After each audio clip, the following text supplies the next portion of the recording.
The roar of chariots thundered across the plains of Mesopotamia as the Assyrian army, led by its fiercest commanders, stormed the walls of a city that had long defied their might.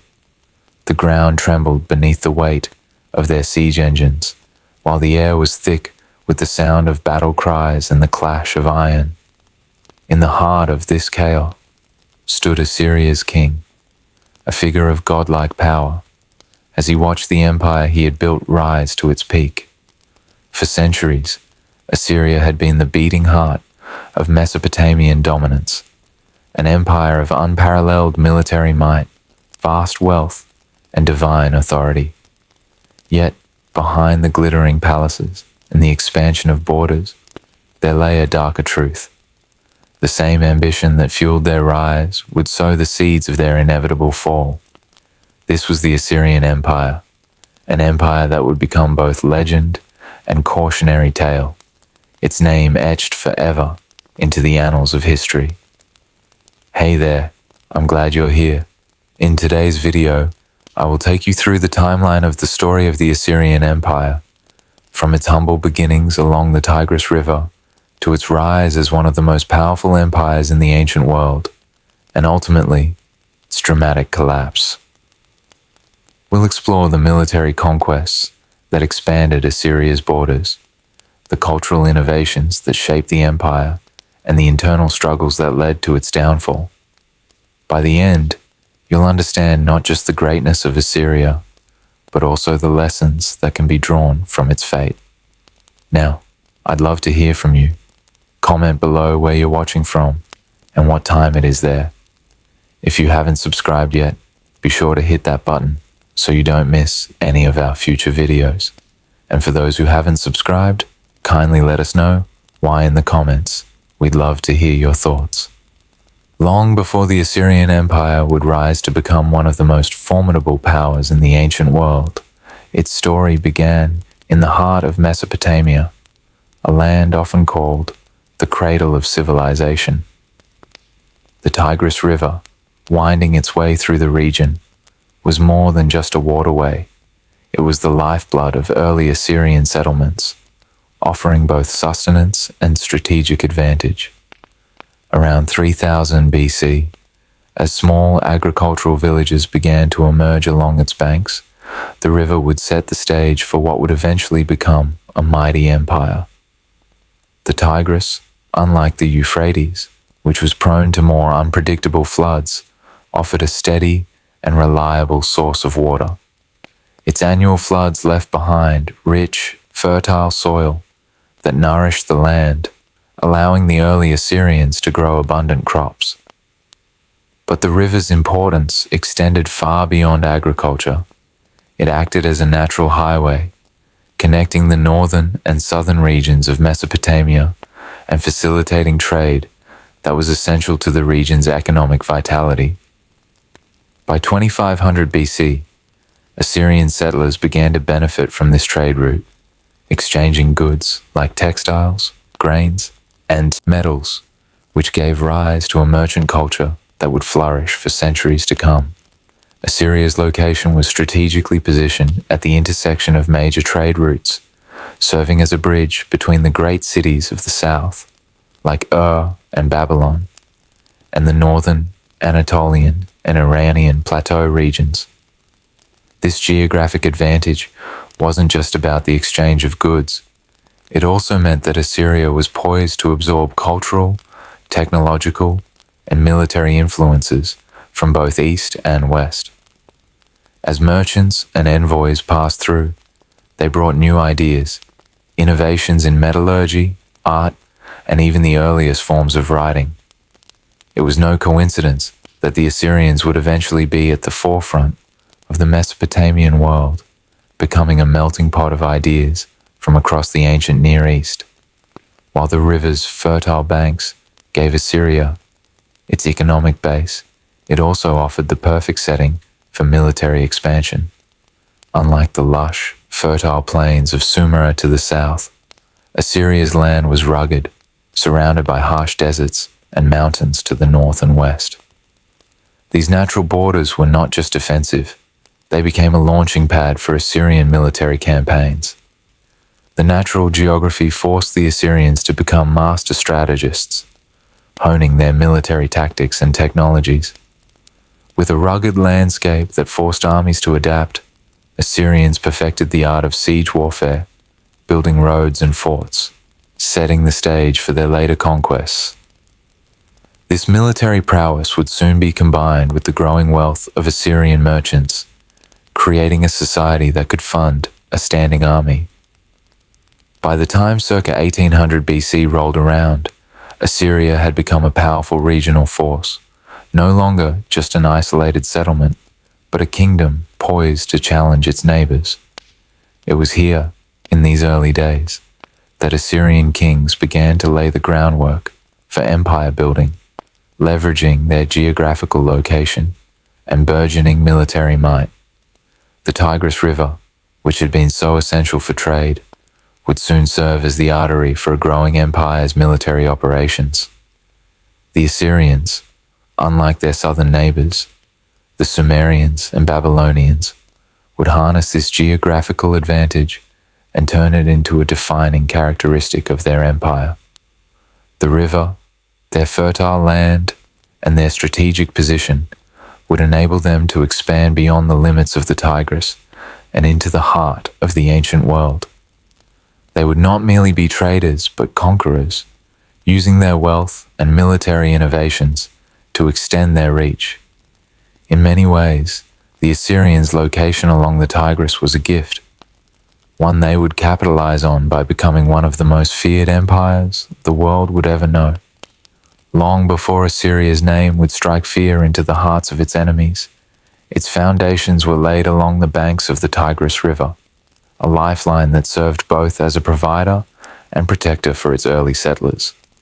Circa 3000 BC, the region that would become Assyria was not yet the powerful empire that we recognize in the pages of history. It was a vast, untamed land where various tribes and early communities began to recognize the immense potential of the fertile plains along the Tigris. This river, winding its way through Mesopotamia, was both a giver of life and a source of strategic advantage. At this time, the early settlers of Assyria were far from the monumental figures of history. These were not yet the Assyrians as we know them, but small, independent tribes, likely a mix of Sumerians and Semitic peoples, settling along the banks of the Tigris. They had discovered that the river's seasonal floods brought rich, fertile soil to the plains, creating conditions perfect for growing crops. Barley, wheat, and flax became staples in their diet, while the fertile land allowed them to grow surpluses that would later fuel the empire's economy. However, the Tigris was not just a source of agriculture, it was the very heart of the Assyrian identity, providing the transportation route that connected the northern highlands to the rest of Mesopotamia. The river opened the door to trade, allowing early Assyrian settlers to exchange their agricultural products for precious materials, timber from the north, stones for building, and metals from the distant lands to the east. By circa 2500 BC, Assyria began to develop into a key trading node. The Tigris, with its steady flow, enabled merchants to transport goods more efficiently, linking Assyria to the great trading centers of Mesopotamia, like Babylon and Uruk. But Assyria's rise was not simply based on trade alone. The fertile banks of the Tigris became the stage upon which the first Assyrian towns began to develop. Unlike the southern Mesopotamian city-states, which were often constrained by the floods of the Euphrates, the Assyrians used the Tigris to their advantage, building irrigation systems to tame the river's flow and ensure consistent crop production. This gave them an edge, allowing their agricultural practices to become more sophisticated and dependable. By controlling the river, they had a direct hand in regulating their food supply, which in turn provided the stability needed for societal growth. As the early settlements grew, so too did their ambitions. By circa 2500 BC, Assyrian traders had begun to move beyond local trade, seeking goods that were rare in their homeland: precious stones, fine metals, and textiles. Assyria became a crossroads, attracting merchants from far-flung regions of Mesopotamia, Anatolia, and beyond.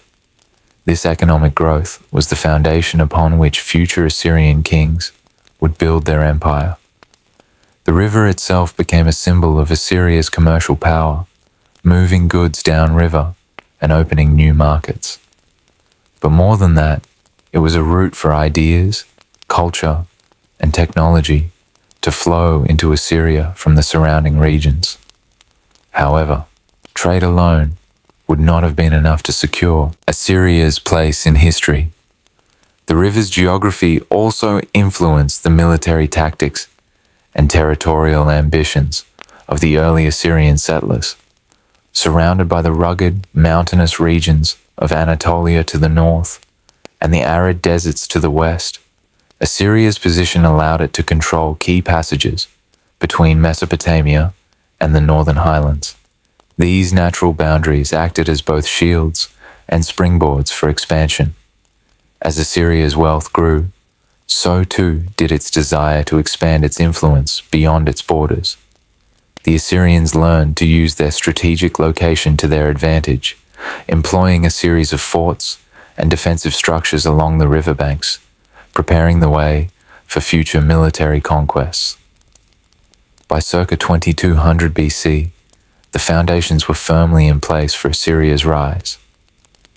What began as a series of small agricultural settlements along the Tigris had now grown into a powerful, self-sustaining region with a growing economic base and a budding military infrastructure. As the Assyrians continued to develop their trade networks, they began to establish themselves as a key regional power, an empire in the making. Their success, however, was not solely due to their control of the Tigris. It was a combination of geographic advantage, strategic military planning, and their ability to harness the river's resources for agriculture and commerce. The settlers of Assyria were not just passive recipients of their environment. They recognized the power of the land around them and used it to build an empire. The Tigris, with its fertile plains and strategic position, became the first true foundation of the Assyrian state, nurturing not just crops, but a thriving, forward-looking civilization that would go on to dominate much of the ancient world. From these early, humble beginnings along the riverbanks, the Assyrians would rise, driven by ambition, strategic intelligence, and an unwavering will to succeed. By circa 2000 BC, Assyria stood on the precipice of a transformation. What had started as a modest settlement along the Tigris River had grown into a critical node in a vast network of commerce that spanned from the northern highlands of Anatolia to the southern cities of Sumer. The Tigris River, winding through the heart of Assyria, had long served as the lifeblood of the region, but it was now the river's role as a trade route that would unlock Assyria's true potential. Unlike the southern city-states of Mesopotamia, which were hemmed in by the unpredictable floods of the Euphrates, Assyria's location along the Tigris gave it distinct advantages. The river not only nourished the land, but also connected Assyria to the broader world. The fertile plains surrounding the river became a strategic crossroads, where merchants, traders, and envoys passed through, bringing not only goods, but the promise of wealth. Assyrian settlements along the riverbanks transformed from simple agricultural hubs into burgeoning commercial cities, where the exchange of goods was as natural as the flow of the river itself. By this period, the Assyrians had established themselves as key players in Mesopotamian trade. Positioned between the powerful city-states of Sumer to the south and the resource-rich mountains of Anatolia and Iran to the north, Assyria was strategically situated to control vital trade routes. It wasn't just the river's fertility that made Assyria so desirable to traders. It was its location as the point where eastern and western trade networks intersected. As the Euphrates and Tigris rivers provided the arteries for movement, Assyria was the vital link connecting the ancient world's commercial hubs. By 2000 BC, Assyrian merchants had established themselves as middlemen in a thriving trade network, while their southern counterparts in Sumer traded luxury items like wool and oil. Assyrians began to exchange these goods for precious resources that their region lacked, metals like copper, tin, and silver from Anatolia, timber and stones from the north, and fine textiles and goods from the east. These commodities weren't just traded for sustenance, they were traded for influence, shaping Assyria's rise as a regional economic powerhouse. Among the most coveted goods in Assyria were the fine textiles produced by Assyrian weavers, known across the ancient world for their quality and craftsmanship. As Assyrian merchants forged connections with neighboring cultures, they began to export their goods further afield. The wool that was so plentiful in Assyria became an important export, woven into intricate designs that were highly prized in the Mediterranean and the Iranian plateau. The trade in textiles not only brought wealth, but also technological innovation, as Assyrians learned new techniques for dyeing and weaving from traders traveling from distant lands. Assyria's role in trade wasn't confined to goods alone. It also became a center for ideas and technologies. The Assyrians, having established themselves as both traders and conquerors, absorbed new agricultural methods, metalworking techniques, and military innovations through their commercial interactions. One of the most important routes for this exchange was the Kabul River route, which connected Assyria to the ancient city of Ebla and further east to the Iranian plateau. Along this route passed not only goods, but knowledge. New technologies for irrigation, metallurgy, and even military tactics were learned and integrated into Assyrian society. What began as a merchant culture soon grew into a far-reaching influence. The Assyrian merchants, by this time, had established networks that connected them not only to the great cities of Mesopotamia, but to distant lands such as the Levant, Anatolia, and even the Indus Valley. Trade between Assyria and its neighbors grew increasingly complex as Assyrian caravans traveled further, bringing exotic goods like lapis lazuli from Afghanistan, ivory from the African coast, and rare spices from the Arabian Peninsula. The Assyrian kings were quick to see the importance of these networks, not only for their economic value, but for their military potential. The wealth from trade began to support the rise of a standing army, and the Assyrian military would eventually use these same trade routes to extend their influence far beyond their borders. Assyria's wealth, in many ways, came from the very roads and rivers they controlled. These became the lifeblood of the Assyrian Empire, providing the resources and manpower that would fuel their future conquests. By the time circa 1800 BC rolled around, Assyria had established itself as a crucial player in the trade world. No longer a simple regional hub, it had grown into a vital empire that influenced the flow of goods, ideas, and even armies. The role of trade was not only economic, but deeply entwined with Assyria's expansionist policies. As merchants moved goods across vast distances, they also moved Assyrian culture, technology, and military influence, preparing the way for the rise of a mighty empire. The Assyrian Empire's eventual rise to power was not born overnight. Its roots were deeply embedded in the land itself, the vast plains that stretched alongside the Tigris River, acting as both a provider and protector. Around circa 2000 BC, the Assyrian region was a key crossroads in the ancient world, with a geographical location that would become crucial to the empire's prosperity. It was a place where civilizations converged, and where Assyrian settlers, in their wisdom, understood the immense potential of their surroundings. The Tigris River, flowing through the heart of Assyria, gave life to the fertile plains, nurturing the first crops and fostering early agricultural settlements.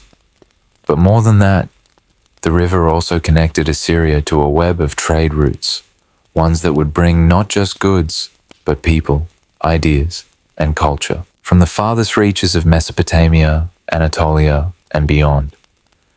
It was this strategic positioning between the rich, fertile south and the resource-heavy north that set Assyria apart from other Mesopotamian regions and would define its future success. By circa 2000 BC, Assyria's position along these trade routes began to transform it into a vital commercial hub. The land itself, fertile for agriculture and rich in raw materials, became an indispensable part of a much larger network of trade that stretched from the Mediterranean Sea to the Iranian plateau.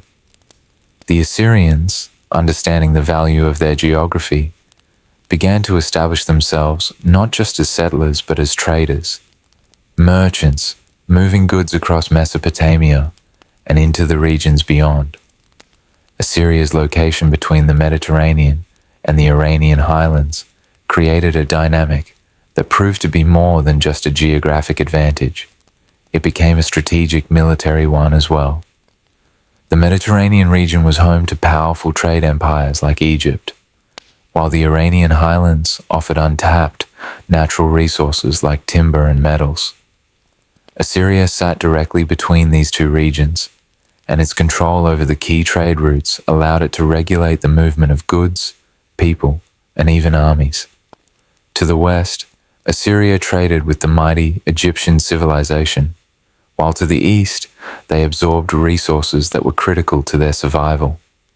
The intersection of these two trade worlds gave Assyria unparalleled access to luxury goods and raw materials. But Assyria's trade was not just about economics, it was about control. By establishing themselves as the primary conduit between the Mediterranean and the Iranian plateau, Assyrian kings began to consolidate their power, using wealth from trade to fund military campaigns. The wealth generated from the exchange of goods, luxury items, metals, and textiles gave Assyria the means to build a formidable army, one that could defend the trade routes and eventually expand into neighboring territories. Assyria's strategic position allowed it to control the flow of goods and armies, giving it the upper hand in both diplomacy and warfare. Yet, Assyria's rise wasn't without its competition. While Assyria grew in influence, it was situated between some of the most powerful city-states of the ancient world, Sumer to the south and the Elamites to the east. These empires were established powers, their cultural, political, and military systems well developed. For Assyria, the geographical advantage also meant that it was constantly surrounded by neighbors with competing interests. In fact, for much of Assyria's early history, it was in direct conflict with these established powers. The ability to control strategic trade routes allowed Assyria to neutralize threats from these regions, solidifying its own dominance. This was particularly true in the north, where Assyria's location between the mountainous regions of Anatolia and the steppe lands of the Zagros range gave it an upper hand in military strategy. The rugged terrain acted as both a defense and a springboard for Assyrian expansion.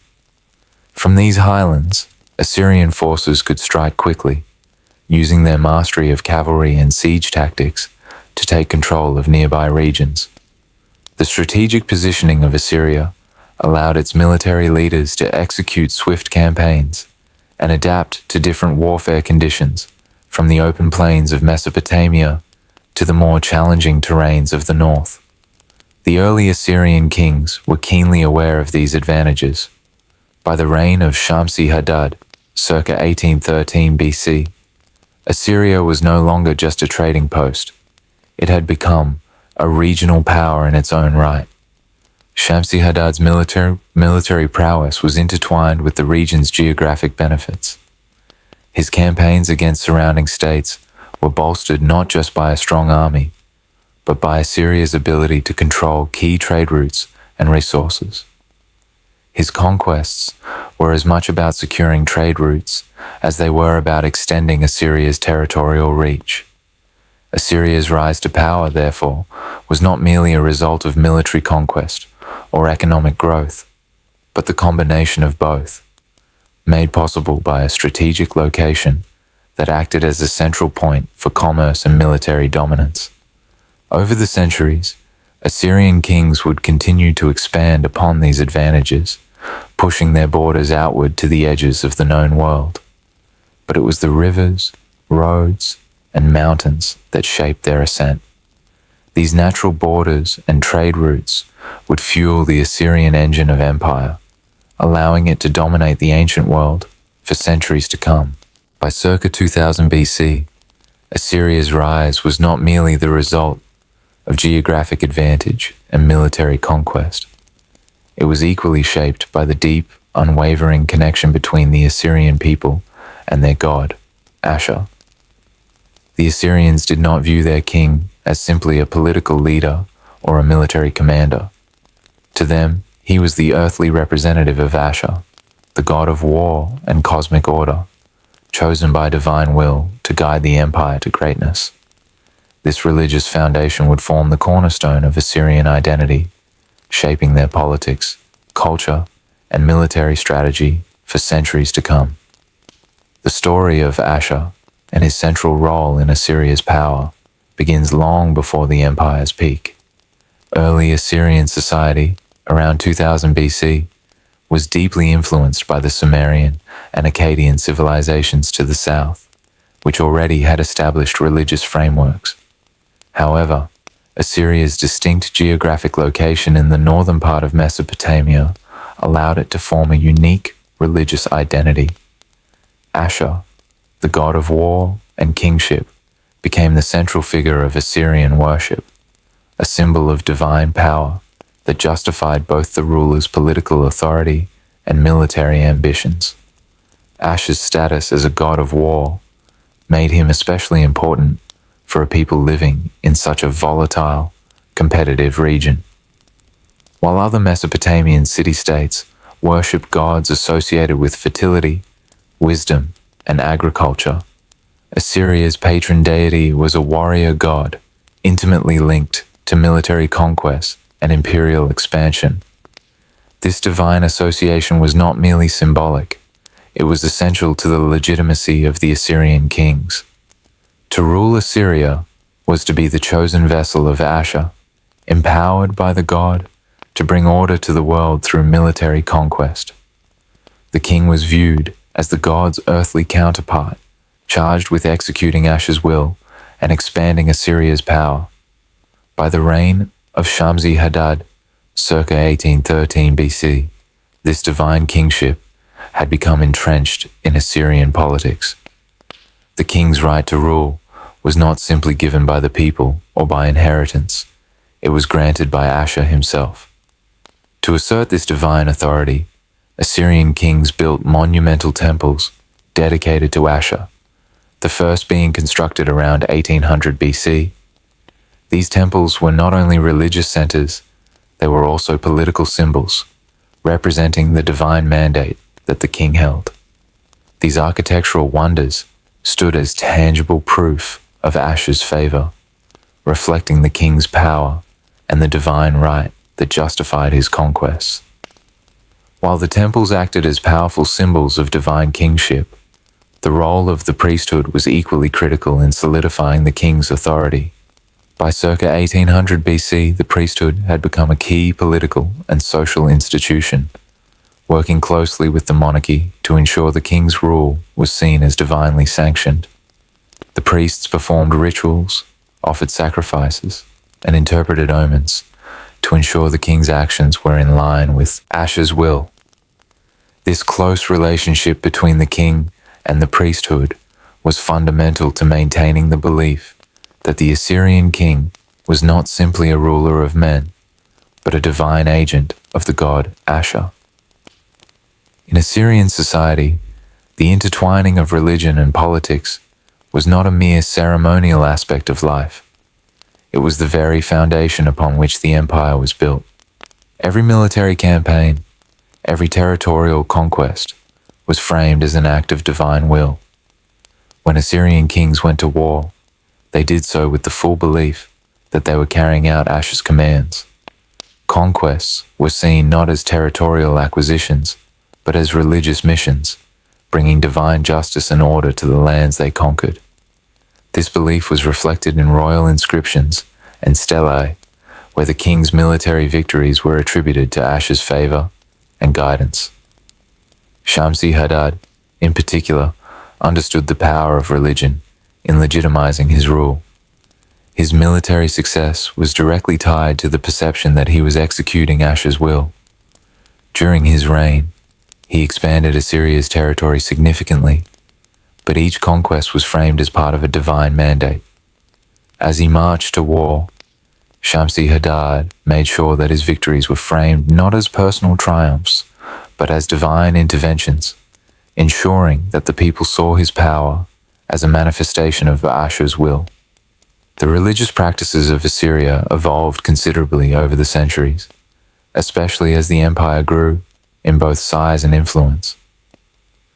By circa 1200 BC, Assyria's religious landscape had become far more complex. While Ashur remained the chief god, the Assyrians began to incorporate elements from the gods of the surrounding regions. The conquest of Babylon, for example, brought with it the worship of Marduk, and the Assyrians were quick to adopt and adapt these beliefs to strengthen their own divine authority. The blending of these deities reflected the growing cultural and military might of Assyria, as the kings sought to integrate conquered peoples into the Assyrian religious framework.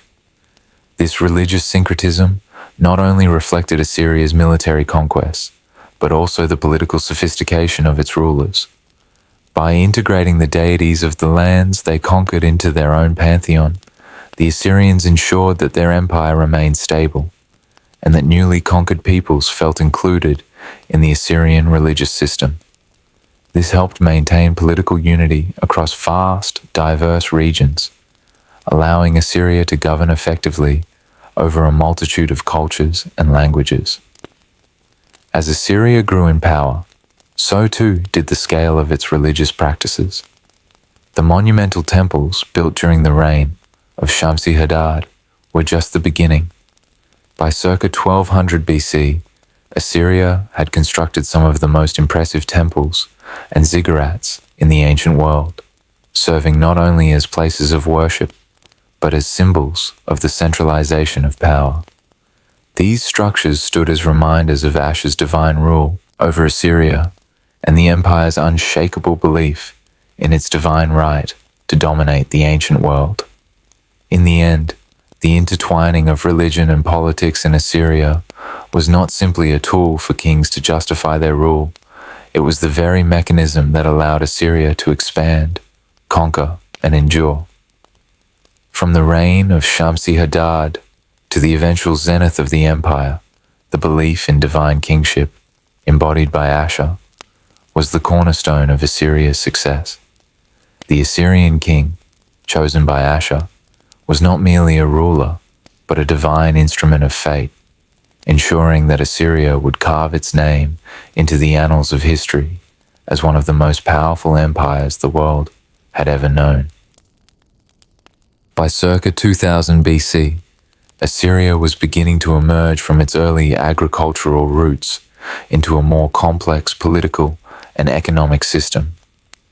At the heart of this transformation stood the kingdom's first rulers, early kings, who not only managed agricultural production, but also began to shape Assyria's future as a powerful commercial hub. In the early days of Assyrian leadership, the political structure was decentralized. Power was spread across various local leaders and ishaku, deputy stewards, who governed key territories.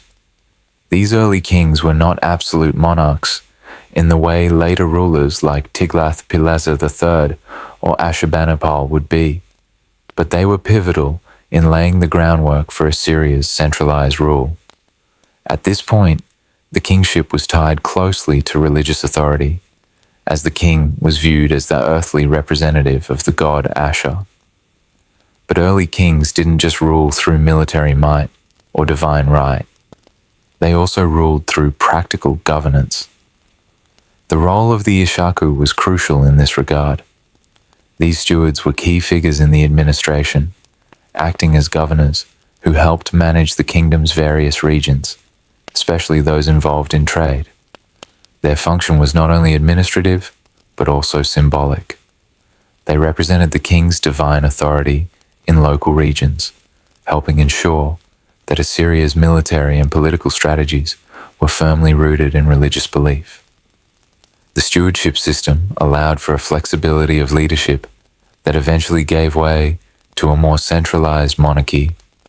The early kings of Assyria, particularly figures like Ishme-Dagon and Shamsi Hadad, understood that the ability to control key resources and territories was central to Assyria's future power. These kings were among the first to lay down the strategic use of Assyria's position between the fertile plains of Mesopotamia and the resource-rich highlands. They understood that the wealth generated from trade would be pivotal to Assyria's development. Their leadership was not just about territorial expansion, but about laying the foundations for a commercial empire.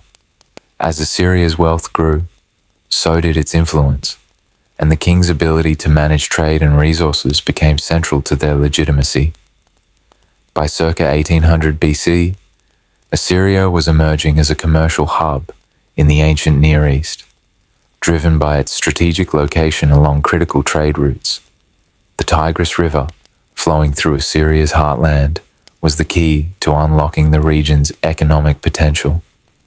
Assyrian merchants began to exchange not only grain and textiles, but also luxury goods such as metals, timber, and precious stones. Assyria's wealth from trade gave the kings the means to raise armies and build the infrastructure that would expand their reach. The wealth from trade also allowed the kings to establish monumental projects, like large fortified cities and grand palaces, that symbolized the power and divine favor of Assyria. The economic prosperity derived from trade not only fueled military expansion, but also allowed Assyria to develop culturally, with the wealth enabling the construction of temples, the creation of grand art, and the preservation of royal inscriptions celebrating the king's divine right to rule. The commercial boom was further accelerated by Assyria's control over vital trade routes. The early kings understood that to maintain their power, they needed to control not just the land, but the movement of goods. They established roads and infrastructure that allowed Assyrian merchants to travel safely between Mesopotamia, Anatolia, and the Iranian plateau. This control of trade routes turned Assyria into a central hub for the movement of goods, which in turn enriched the state. By circa 1500 BC, Assyria was firmly established as a vital link in the regional economy, and its merchants were making their presence known far beyond the borders of their kingdom. However, the commercial rise of Assyria was not just about wealth. It was also about the influence the wealth brought. By circa 1500 BC, Assyria's kings, using their economic power, began to build the military infrastructure necessary for expansion. The wealth from trade allowed them to raise standing armies, fortify their borders, and fund territorial campaigns.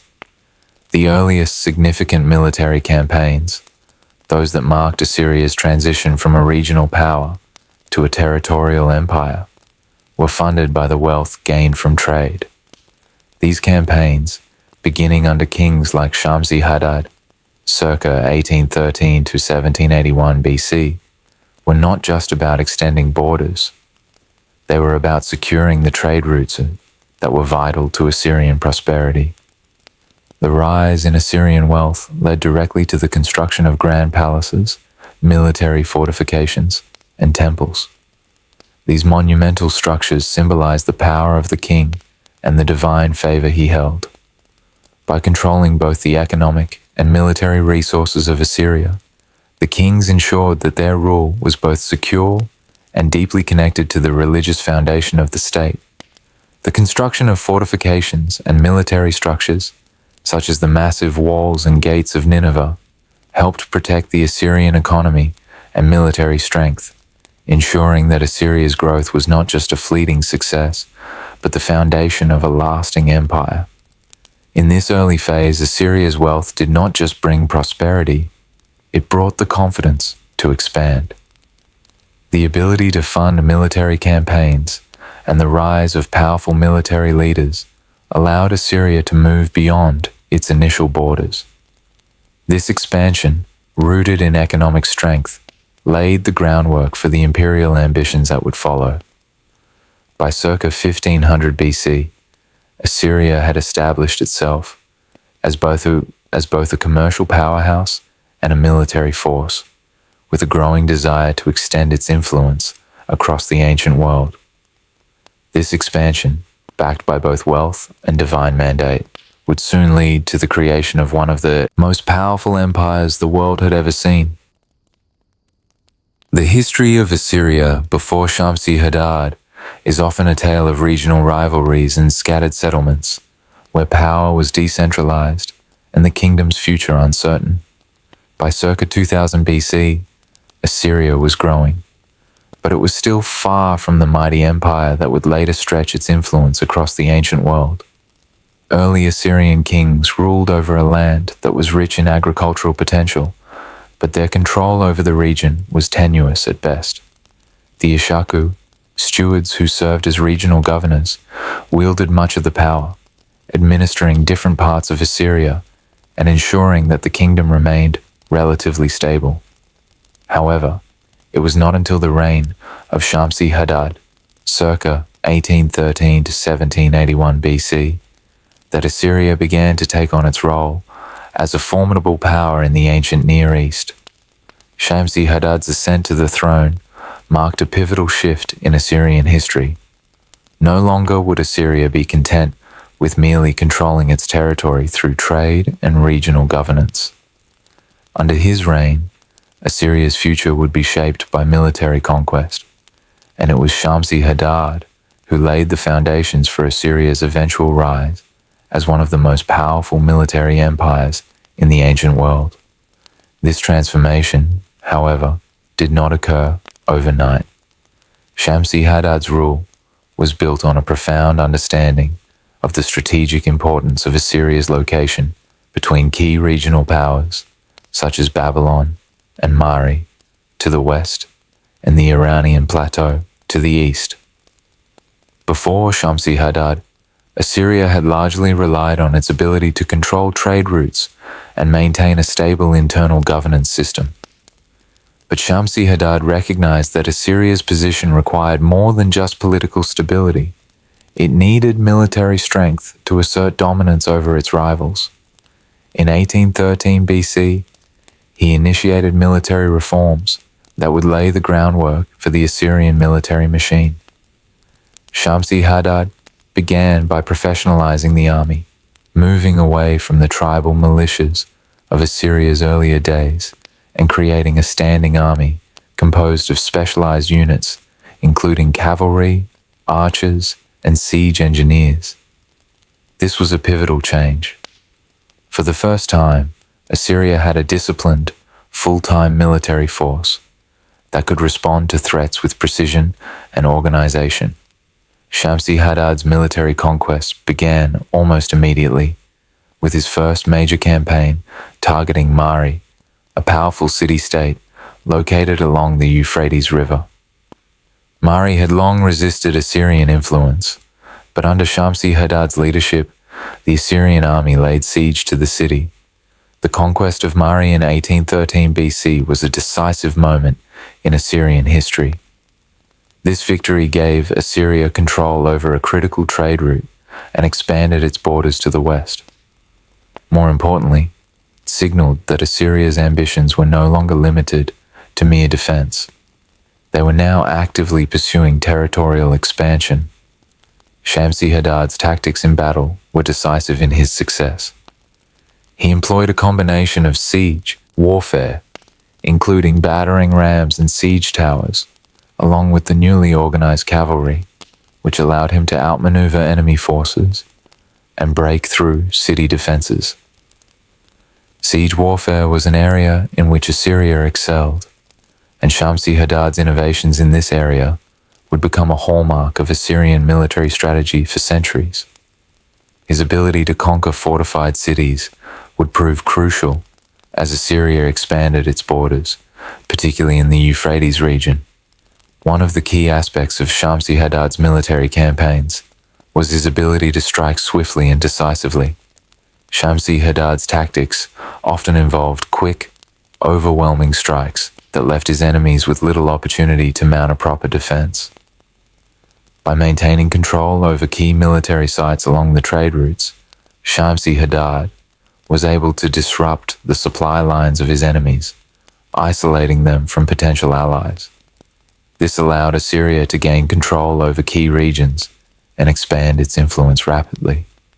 The Euphrates region, in particular, was crucial for Assyrian dominance. By controlling this vital area, Assyria could control access to both the Mediterranean and the Persian Gulf, ensuring that its economic interests were protected and that its military campaigns could continue to expand. The fall of Mari was just the beginning, and over the next several years, Shamsi Hadad expanded Assyria's borders to include much of the northern Mesopotamia. By circa 1781 BC, Shamsi Hadad's reign had transformed Assyria from a small, regional kingdom into a growing power with a professional military and a formidable reputation. His military reforms, especially the establishment of a professional standing army, would serve as the foundation for Assyria's later military dominance. Future kings would build upon these reforms, creating an even more powerful and disciplined military machine. Shamsi Hadad's legacy was not limited to military conquest. His reign marked the beginning of the centralized monarchy, where the king's divine authority was no longer just a religious symbol, but the key to Assyria's expanding territorial ambitions. His role as the divinely appointed king of Assyria was reinforced through both religious and military victories, solidifying his position as the embodiment of Ashur's will on earth.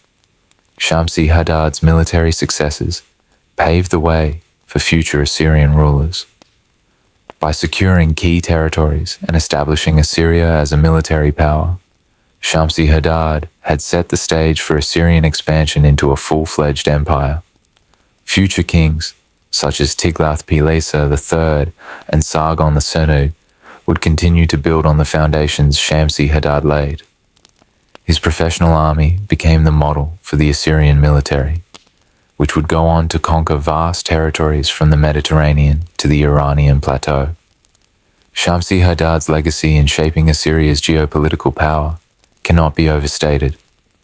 His reign set the military and administrative blueprint for Assyria's rise, transforming the kingdom into an empire. The control over trade routes, the expansion of military tactics, and the building of a professional army would all become hallmarks of Assyrian dominance for centuries. The birth of the Assyrian Empire was neither sudden nor smooth. Assyria's transformation from a small, regional kingdom into one of the greatest military empires in the ancient world was a gradual process that spanned centuries and involved a combination of political innovation, military conquest, and economic prosperity. While many associate Assyria's imperial peak with kings like Tiglath-Pileser III and Ashurbanipal, it was the groundwork laid by earlier rulers, most notably Shamsi Hadad, circa 1813 to 1781 BC, that set the stage for Assyria's future success. Before Shamsi Hadad, Assyria was a kingdom marked by decentralized governance. The role of the Ishaku, the regional stewards or deputy governors, was pivotal in this early system of rule. These stewards managed local regions and administered Assyria's agricultural wealth, but they also wielded considerable power, often making decisions independently of the central authority. It was under Shamsi Hadad that Assyria began to transition from this decentralized structure toward a more unified monarchy. His military conquests, including the capture of Mari, provided him with both territorial and religious legitimacy, strengthening his central control over Assyria. Shamsi Hadad's strategic military victories and reforms laid the foundation for Assyria's shift to militarism. He recognized that Assyria's political survival required more than just managing trade and agricultural output. It required control over the territories and resources of neighboring kingdoms. His military reorganization into a professional standing army set the tone for future Assyrian rulers, showing that a powerful military was essential for expanding Assyria's borders and consolidating power. Fast forward to 745 BC, and Assyria found itself under the reign of Tiglath-Pileser III, whose innovations would take Assyria from a growing kingdom to the center of an empire. While Assyria had gained some control over regional territories under Shamsi Hadad, it was under Tiglath-Pileser III that Assyria truly began to assert itself as the preeminent power in the ancient Near East. He inherited a kingdom that was wealthy from trade, but his vision was far more expansive: to turn Assyria into an empire with control over crucial territories across Mesopotamia, the Levant, and beyond. The military campaigns launched by Tiglath-Pileser III were not simply about territorial expansion. They were about securing Assyria's strategic dominance over the surrounding regions. He began his conquest with the Levante, subduing Israel, Damascus, and Tyre in a series of fast-moving campaigns. The conquest of these key city-states not only provided Assyria with immense wealth, but also gave Tiglath-Pileser III control over vital trade routes that connected the Mediterranean to Mesopotamia. Tiglath-Pileser III's military strategies were marked by forceful diplomacy, where he often used bribery, marriage alliances, and divine sanction to weaken his enemies before launching his campaigns. His professionalized army, with its divisions of cavalry, infantry, and archers, allowed Assyria to strike decisively and quickly. This well-organized force was a significant departure from previous Assyrian militaries, which had been smaller and more reactive. One of his most ambitious campaigns was his conquest of Babylon, which he achieved through a combination of military prowess and clever political alliances. The capture of Babylon in 729 BC solidified Assyria's control over the heartland of Mesopotamia, making it the center of an empire rather than just a powerful kingdom. If Tiglath-Pileser III laid the foundations for Assyria's imperial expansion, Ashurbanipal, who reigned from 668 to 627 BC, brought Assyria to its greatest territorial height.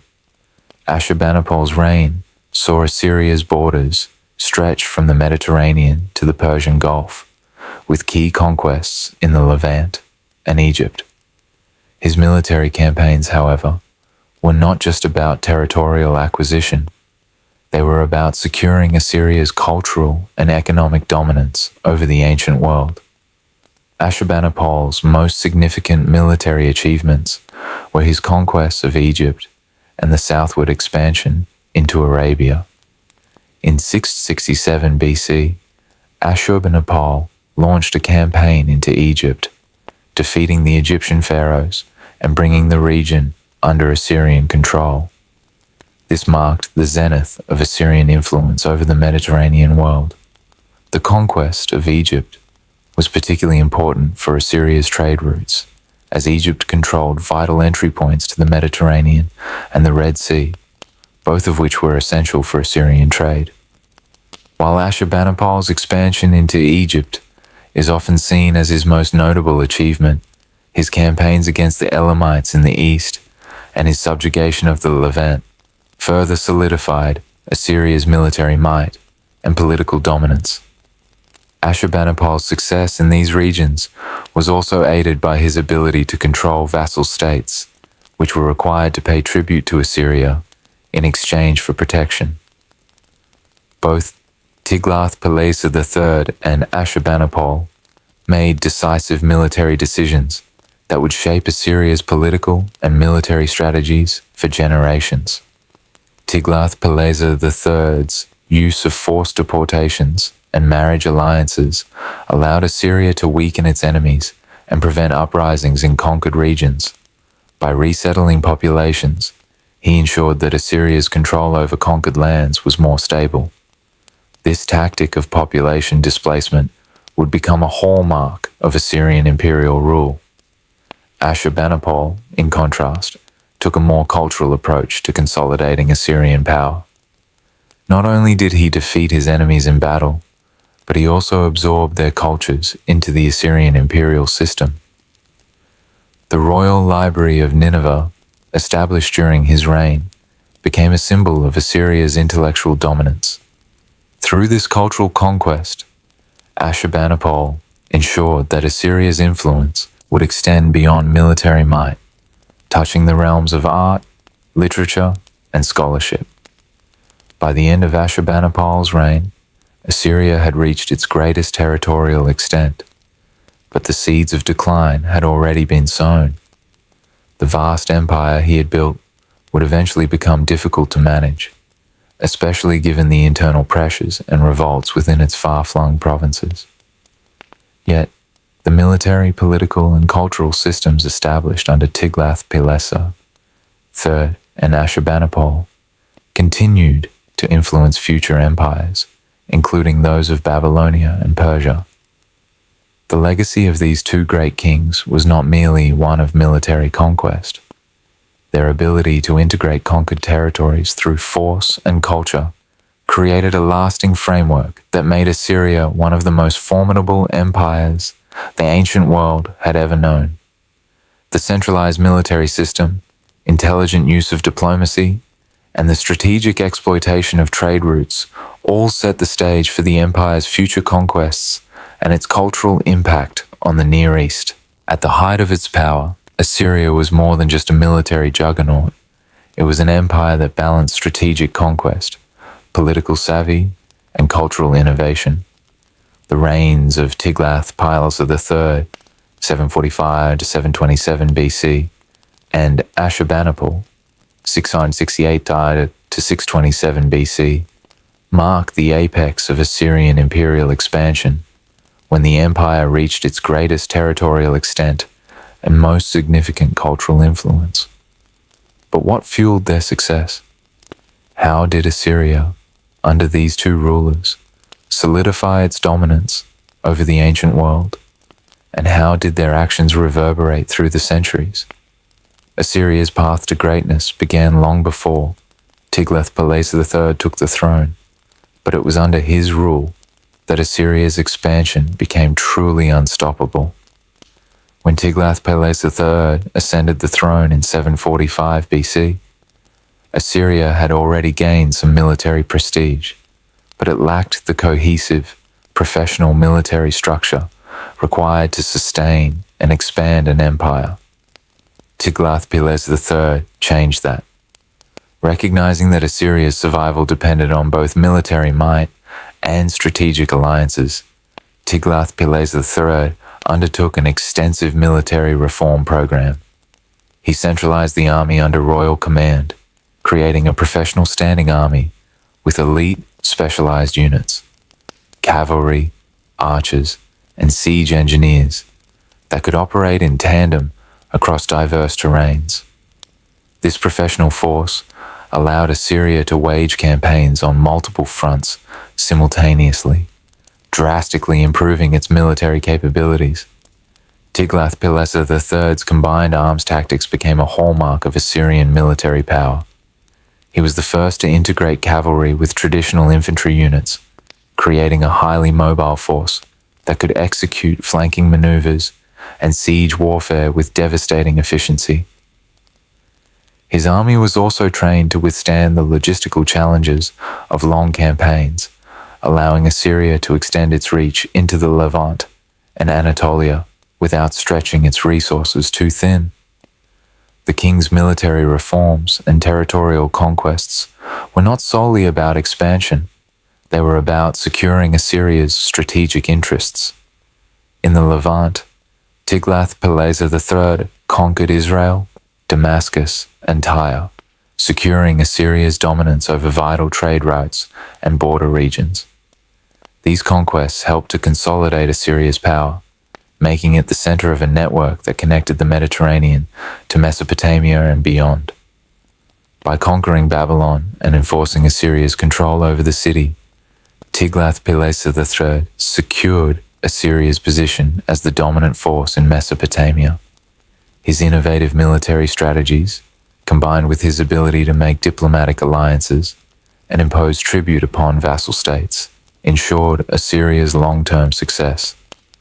Tiglath-Pileser III's reign set the stage for the empire's future, establishing a foundation of military efficiency and political cohesion.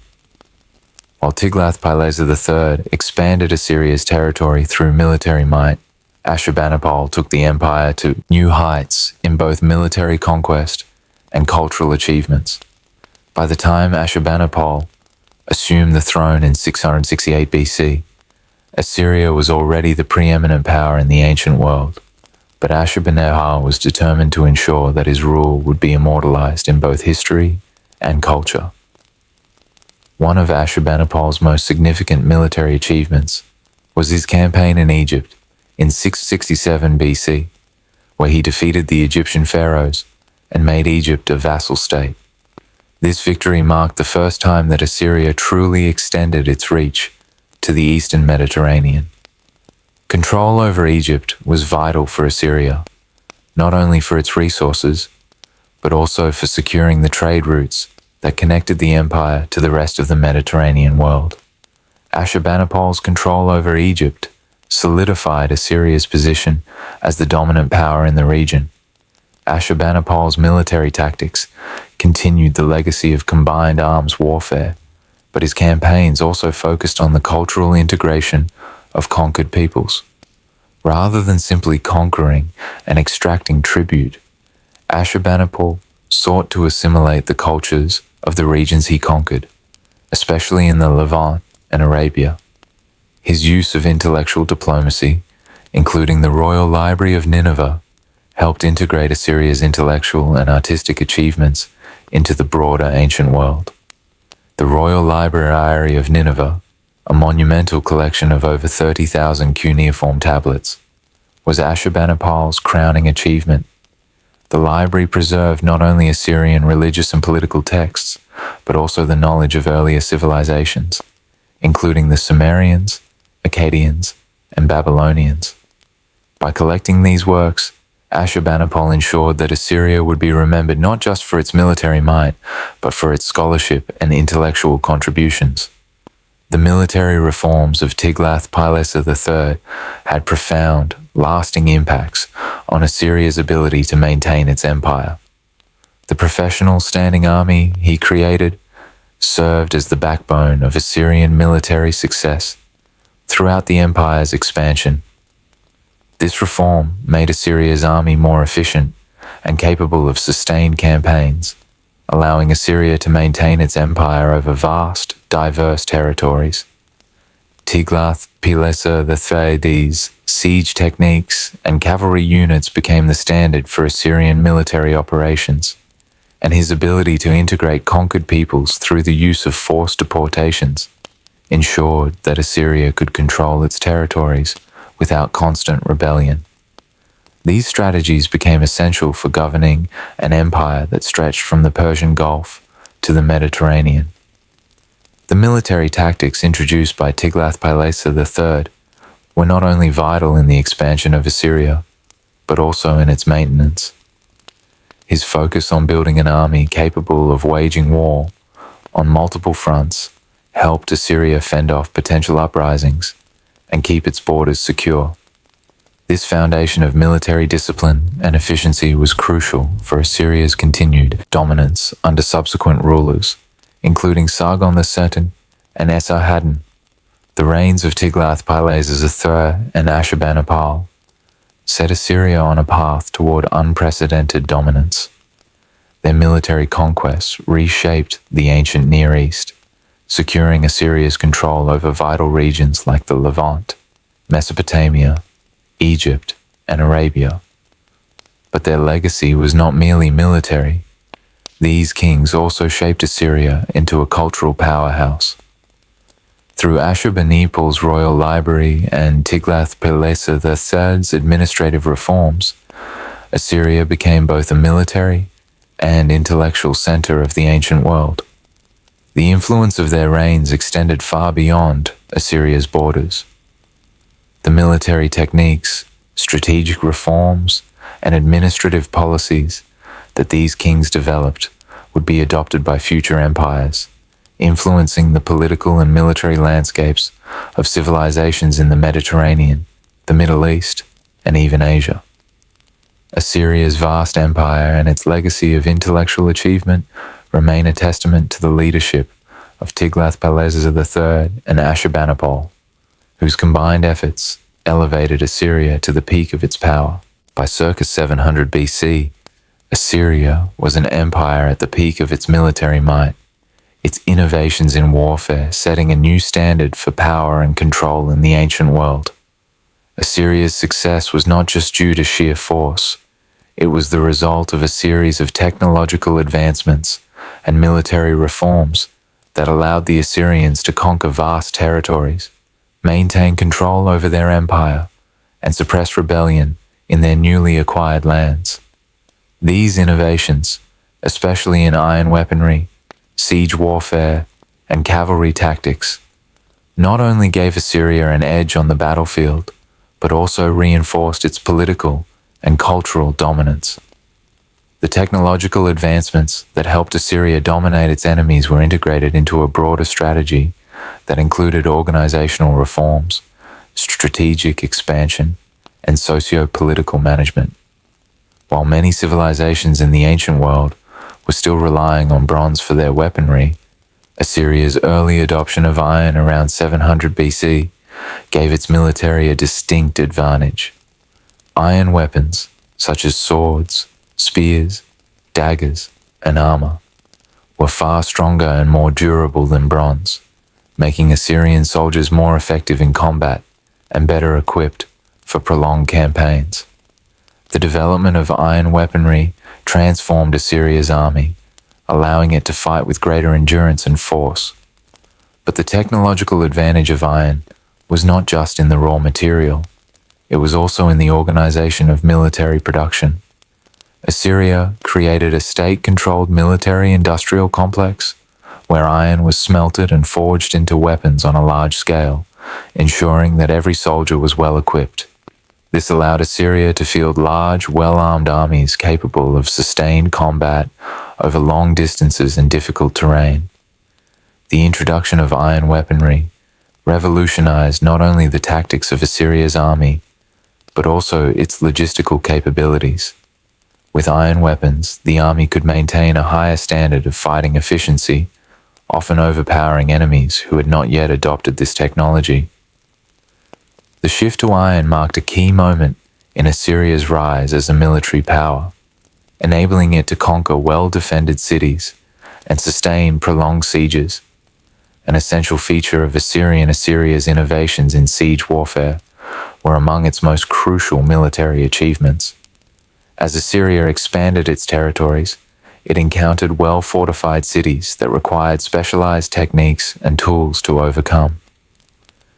By circa 700 BC, Assyria had perfected siege engines, including the battering ram, siege towers, and scaling ladders, enabling its armies to breach even the most fortified cities.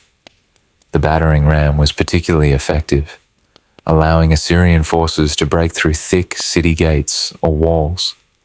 Siege towers, which were often used to shield soldiers as they approached the walls of a city, also became a signature weapon of Assyrian warfare. These advances in siege tactics allowed Assyria to conquer heavily defended cities and claim vital regions, solidifying its territorial expansion. But Assyria's military success was not only due to its technological superiority, it was also tied to its strategic approach. Assyrian generals understood that sieging a city required not just brute force, but also psychological warfare. Assyrian forces would often encircle a city, cutting off supplies and using psychological tactics to force defenders into surrendering. By combining advanced technology with shrewd strategy, Assyria became the undisputed master of siege warfare in the ancient world. Perhaps the most revolutionary aspect of Assyrian military strategy was the use of cavalry, which became an essential part of the empire's military tactics. The Assyrians were pioneers in the use of mounted soldiers who could quickly move across the battlefield, strike at vulnerable points, and chase down fleeing enemies. The cavalry not only provided speed and mobility, but also offered a strategic advantage in battle. Assyrian cavalry was used in several critical ways. They would often flank enemy positions, attacking from the sides or rear, where defenses were weaker. This tactic often broke enemy lines and forced the enemy to retreat or surrender. Assyrian cavalry units also had a major role in pursuing fleeing enemies, preventing any resistance from regrouping and eliminating potential threats to Assyrian rule. The use of chariots also added another layer to Assyrian cavalry tactics. The Assyrians, much like their contemporaries, used chariots in battle, but they were often outfitted with heavier armor and manned by skilled archers and drivers who could maintain control of the horses while firing arrows from a distance. This combination of cavalry and chariots made Assyrian forces formidable on the battlefield. The importance of cavalry in Assyrian military success is best exemplified by key battles like the Battle of Karka, 853 BC, and the Siege of Lachish, 701 BC. In both of these campaigns, Assyrian cavalry was instrumental in achieving victory. In 853 BC, during the Battle of Karka, Shalmaneser III faced a coalition of forces from the Levant. While the battle was not a decisive Assyrian victory, the presence of Assyrian cavalry showed the importance of mounted units in outflanking enemy lines and disrupting the enemy's ability to coordinate a defense. Cavalry's ability to maneuver across the battlefield, in combination with Assyria's infantry and siege weapons, was a key factor in the eventual success of Assyria in the region. In 701 BC, Sennacherib led Assyrian forces against the fortified city of Lachish, and cavalry once again played a critical role. While this campaign is most often remembered for the siege tactics and the use of battering rams, Assyrian cavalry was crucial in securing Lachish's fall by preventing reinforcements from reaching the city and cutting off escape routes for its defenders. Assyria's military innovations had profound and lasting effects on the battlefield.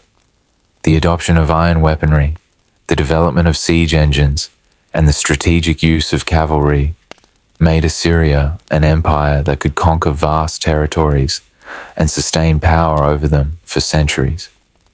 The Assyrians' ability to combine technological advancement with strategic brilliance made their military system one of the most advanced of the ancient world.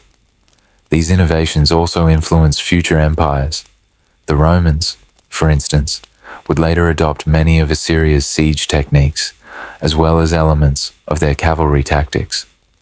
Assyria's military strategies set the bar for subsequent empires, establishing the Assyrian army as a model for future military organizations in the ancient world. The Assyrian Empire, often remembered for its fierce military campaigns and vast territorial conquests, was also a cradle of cultural and intellectual achievement. While Assyria's military dominance ensured its place in history, it was the empire's profound contributions to art, literature, and intellectual life that shaped the cultural landscape of the ancient Near East and beyond. Under kings like Ashurbanipal, Assyria reached the zenith of its artistic expression and intellectual pursuits, leaving a legacy that would influence the development of future civilizations and immortalize Assyria's glory for generations to come. Assyrian art was not just decorative or symbolic, it was strategic. The Assyrian rulers understood that art could be used as a powerful tool for political propaganda. Their wall reliefs, sculptures, and inscriptions were meticulously designed to communicate their divine right to rule, showcase their military victories, and reinforce the idea of Assyria as the unchallenged power in the ancient world. The most iconic form of Assyrian art, wall reliefs, were prominently displayed in royal palaces and temples. These massive carvings depicted scenes of Assyrian kings engaged in battle, hunting, and royal rituals, often with the king shown as a towering, heroic figure. One of the most famous examples is the Siege of Lachish, where Sennacherib's army is shown breaking through the walls of the fortified city. These reliefs were not merely artistic representations, they were a visual declaration of Assyrian superiority, showcasing the king as not just a military leader, but as a divinely chosen ruler. This artistic glorification of Assyrian kings was designed to intimidate enemies, bolster the morale of Assyrian citizens, and ensure the loyalty of conquered peoples. It was a constant reminder of the king's divine mandate and the inevitable success of Assyria's military endeavors. Assyrian kings were depicted as larger than life, emphasizing their strength, wisdom, and divine favor.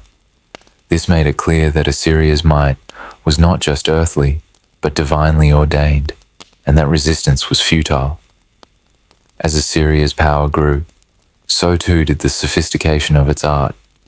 Initially, Assyrian art focused primarily on military achievements, depicting kings in battle or showcasing military campaigns.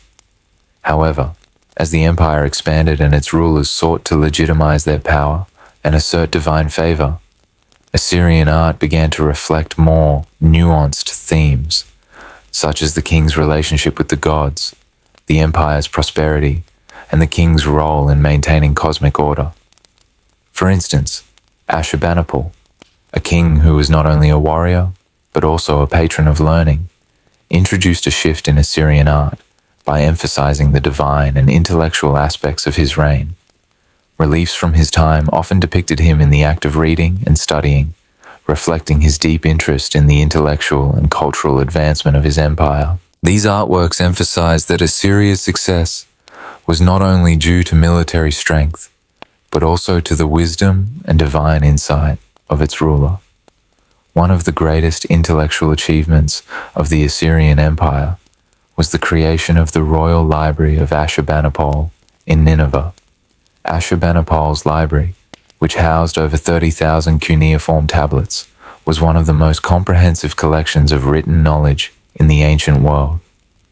The library included texts on a wide variety of subjects, such as history, law, astronomy, medicine, and religion, preserving the intellectual heritage of Mesopotamian civilizations that preceded Assyria.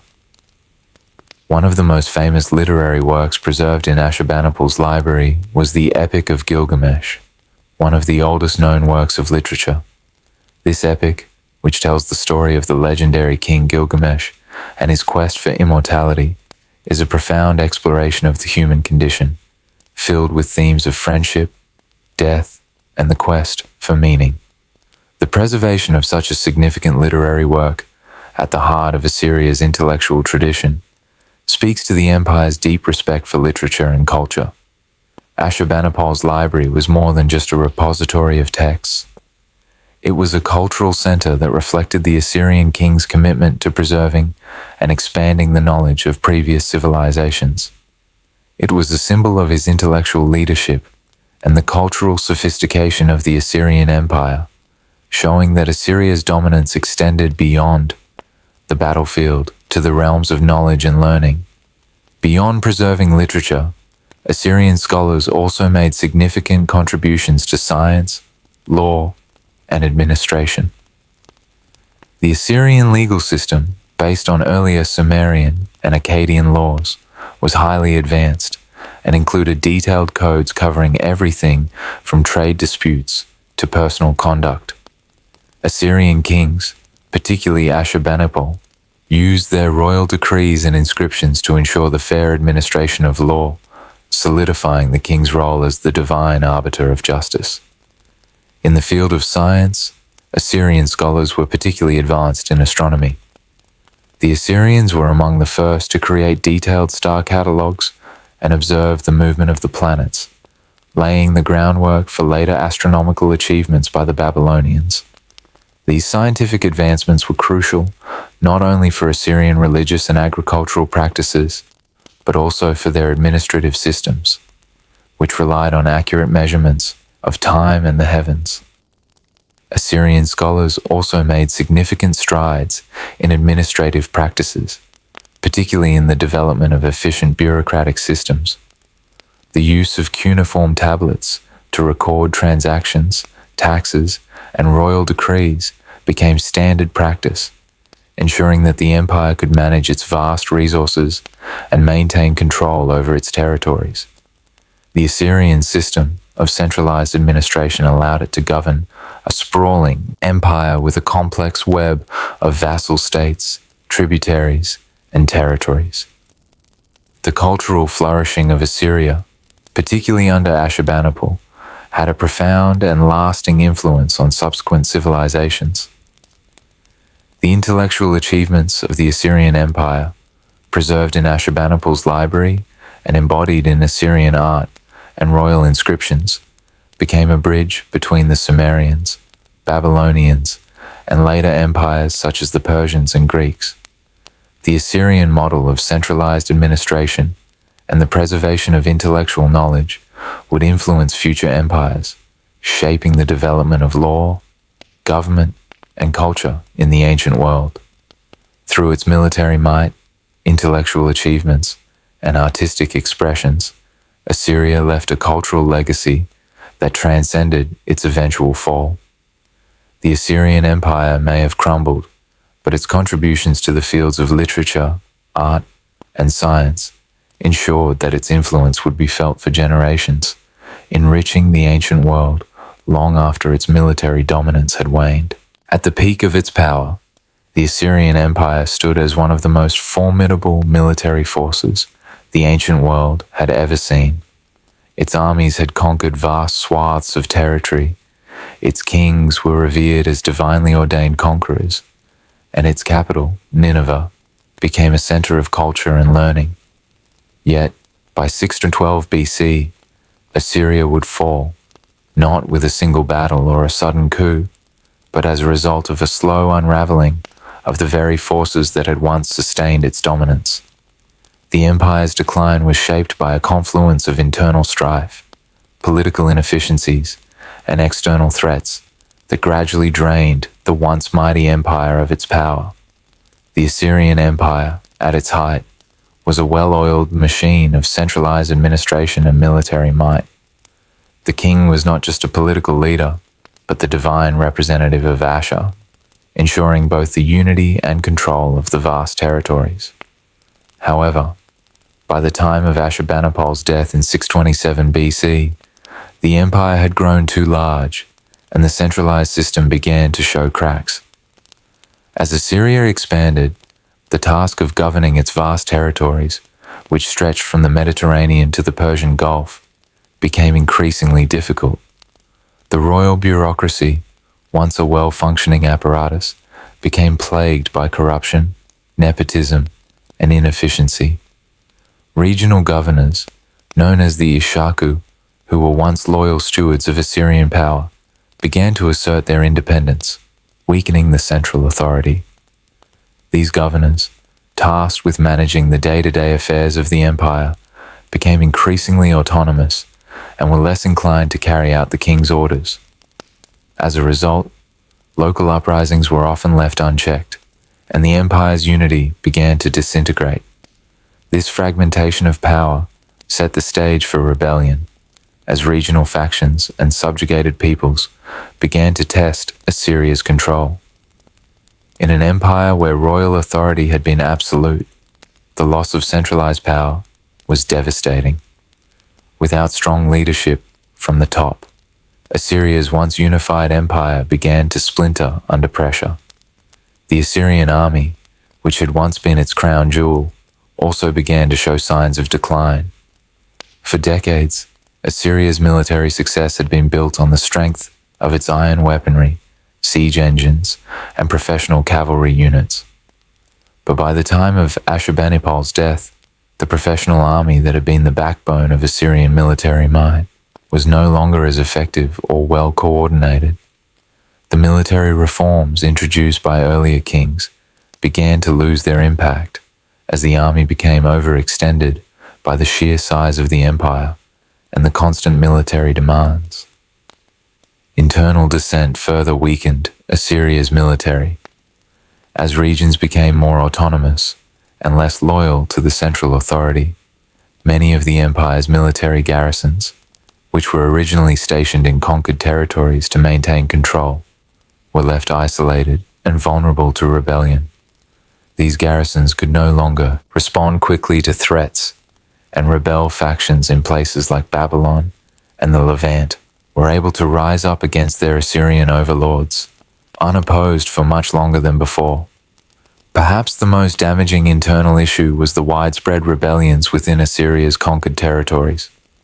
While Assyria had always faced resistance in its provinces, the sheer frequency of uprisings during the late 7th century BC marked a significant change. In the Levant, regions that had once submitted to Assyrian rule began to rebel. The Babylonian revolt in the 620s BC, led by Nabopolassar, was the most significant and direct threat to Assyria's hold over Mesopotamia. The Babylonians, who had long chafed under Assyrian control, found their opportunity as Assyria weakened. Nabopolassar, exploiting the internal divisions and declining military capabilities of the Assyrian Empire, led a successful rebellion in 626 BC. This was followed by the Medes, another rising power in the region, who joined forces with the Babylonians to launch a final assault on Nineveh in 612 BC. The fall of Nineveh marked the symbolic end of Assyria as a dominant force in the ancient world. Assyria had long been engaged in a balancing act of managing its own internal governance while dealing with external rivals. But by the late 7th century BC, the pressure from these rivals, Babylon, Medes, and the Scythians, became overwhelming. Babylon's rise to power was the most direct and devastating external threat to Assyria's survival. Once a vassal state under Assyrian control, Babylon was tired of Assyrian oppression and, under Nabopolassar, declared its independence. By 612 BC, Nabopolassar, with the aid of the Medes, brought down Nineveh and crushed Assyrian resistance. This victory marked the end of Assyria's control over Mesopotamia and the Levant, and the rise of Babylon as the new hegemonic power in the region. The fall of Nineveh didn't just signify the end of an empire, it marked the shift of power in the ancient Near East, from Assyria to Babylon, setting the stage for the Neo-Babylonian Empire under Nebuchadnezzar II. Alongside the Babylonians, the Medes, an ancient Iranian group from the east, were instrumental in Assyria's downfall. The Medes, who had long been a thorn in Assyrian sides, took advantage of Assyria's internal instability to carve out their own power. By forming an alliance with the Babylonians, they contributed to the siege and eventual destruction of Nineveh in 612 BC. The rise of the Medes, coupled with the fall of Assyria, shifted the balance of power to the east, where the Persians would later emerge.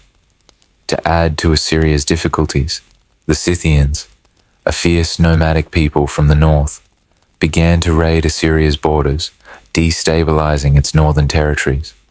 These raids further stretched Assyrian resources and diverted attention away from internal matters and external threats in the south.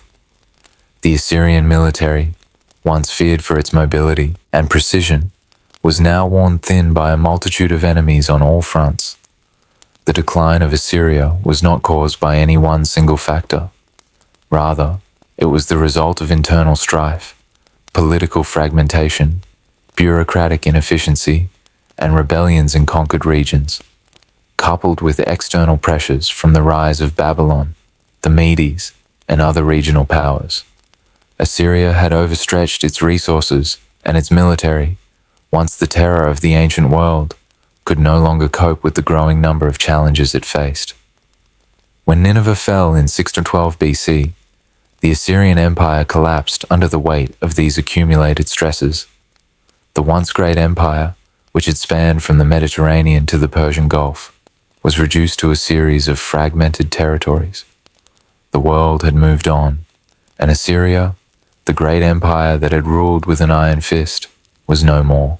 The Assyrian Empire, at its peak, was a formidable force, stretching from the Mediterranean Sea in the west to the Persian Gulf in the east, from the Zagros Mountains in the north to the Arabian Desert in the south.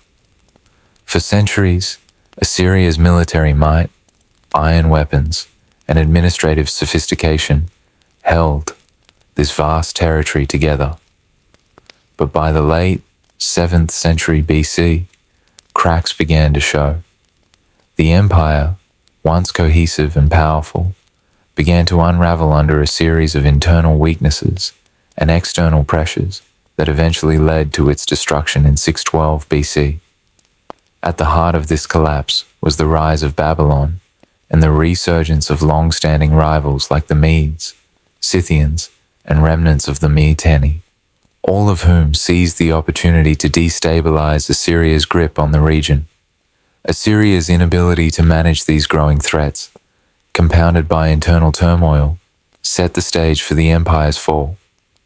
Let us explore how the rise of these forces marked the beginning of the end for Assyria.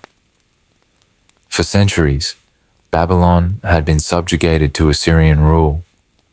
However, the Babylonian Empire's rise as a serious rival to Assyria occurred under the leadership of Nabopolassar in 626 BC. Babylon had been humiliated by Assyria for years, its citizens forced into exile, its lands taxed heavily, and its kings subdued by the might of the Assyrian military. But as Assyria's strength began to wane due to internal instability and external pressures, Babylon saw its chance for rebellion. In 626 BC, Nabopolassar declared Babylon's independence, challenging Assyria's hegemonic control over Mesopotamia. His military and political strategies were strikingly different from Assyria's. While Assyria had relied on direct military domination and coercion, Babylon employed diplomatic maneuvering to gain support. Nabopolassar sought alliances with other powerful forces, notably the Medes from the north and the Scythians from the east, creating a united front against Assyria. The military strategy of Babylon was often more strategic and focused on disrupting Assyria's alliances rather than engaging in outright confrontation. This, coupled with Nabopolassar's appeal to the Mesopotamian gods and the cultural pride of the Babylonians, helped him rally his people and weaken Assyria's influence over the region. By 612 BC, after years of rebellion, Babylon and the Medes, led by Cyaxares, joined forces to lay siege to Nineveh, the Assyrian capital. After a brutal campaign, Nineveh fell, and with it, the heart of the Assyrian Empire. The collapse of Nineveh marked the end of Assyria's dominance and the beginning of the Neo-Babylonian Empire, signaling the rise of Babylon as the new regional superpower. Before Babylon became Assyria's primary rival, Assyria had to contend with other powers, notably the Mitanni, who were a significant force in the region. The Mitanni Empire, which controlled much of northern Mesopotamia and parts of Syria, was a formidable adversary for Assyria. While the Mitanni eventually declined in the 14th century BC, their influence had left a lasting mark on Assyria's early military strategies. The Mitanni were known for their skilled horsemen and charioteers, which posed a direct challenge to Assyrian military tactics, primarily based on infantry and siege warfare. Although Assyria eventually absorbed much of Mitanni's territory, the Mitanni legacy remained as Assyria adapted their cavalry tactics, incorporating lighter, faster chariots into their military. As Assyria expanded, the Mitanni territories, especially in Syria, became a site of constant tension. The Mitanni had left a fragmented region of rival city-states, and Assyria's control of this area became a constant battle for supremacy. While Assyria eventually gained control, the Mitanni influence set a precedent for Assyria's involvement in the volatile geopolitics of the region, especially in handling nomadic threats and coalitions against them. While the rise of Babylon marked Assyria's most formidable external rival, the emergence of nomadic tribes, particularly the Scythians, presented a more immediate and disruptive threat. These nomadic horsemen, originating from the steppes of Central Asia and Troasia, had long been a thorn in Assyria's side. The Scythians had a well-earned reputation for their lightning-fast raids, which targeted Assyria's northern and eastern borders. Unlike Babylon, the Scythians did not seek to establish permanent control over Assyria's territories, but instead used their unparalleled mobility to raid and disrupt Assyrian supply lines, trade routes, and military campaigns. Their presence in the Levant and Anatolia undermined Assyria's ability to defend its borders and maintain control over conquered territories. While Assyria's military focus had previously been on large-scale conquests, the Scythian threat required a different approach. Assyrian forces struggled to adapt to these more agile enemies. The Scythians were hard to catch and even harder to defeat, which further strained Assyria's military resources and contributed to its instability.